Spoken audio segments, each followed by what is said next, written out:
আমাকে দেখে এখনই জ্বলে পুড়ে যাচ্ছ, সামনে আরো কিছু অপেক্ষা করতেছে।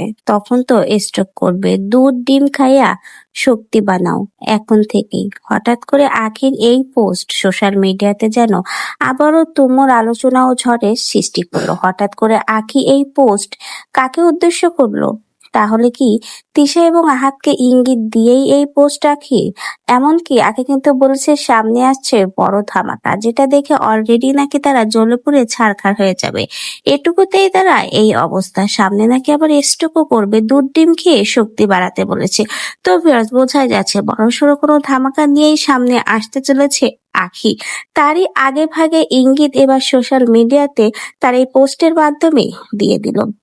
এখন কথা হলো, আখি তাহলে সামনে কি ধামাকা দেখাতে যাচ্ছে, যেটা নিয়ে এত বেশি জল্পনা কল্পনা, যেটা দেখে আহাদ বা তিশা স্ট্রোক করবে? এমনই মন্তব্য কিন্তু আখির এই পোস্টের মাধ্যমেই ক্লিয়ার হলো। তাহলে বোঝাই যাচ্ছে বড়সড় কোনো নিউজ বা ধামাকা সামনে আখি দিতে যাচ্ছে, যেটা দেখে হয়তো বা তিশা বা আহাদ কারোরই সহ্য হবে না, কারণ তারা অলরেডি আখির ভালো দেখতে পারে না। তাই তো আকাশের সাথে আখির এই ভিডিও প্রকাশ হওয়ার পরে সোশ্যাল মিডিয়াতে নানা রকমের সমালোচনা এবং মন্তব্য তোলা দিয়েছে। এমনকি আকাশের সাথে আখির নাকি ঘনিষ্ঠ কোনো সম্পর্ক রয়েছে গোপনীয়ভাবে, সেটা নিয়েও তুমুল আলোচনা সৃষ্টি করেছে।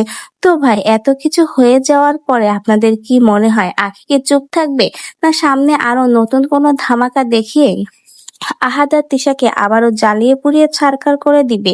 তারই কিন্তু ইঙ্গিত আজকের আখিরেই পোস্ট। তো ভিউয়ার্স, দেখা যাক সামনে আখি আবার নতুন কোন ধামাকা নিয়ে আসে, যে ধামাকা দেখে আহাদ আর তিশা নাকি স্ট্রোক করবে। এখন সময়ের অপেক্ষা, দেখা যাক আখি নতুন কোন ধামাকা নিয়ে হাজির হয়।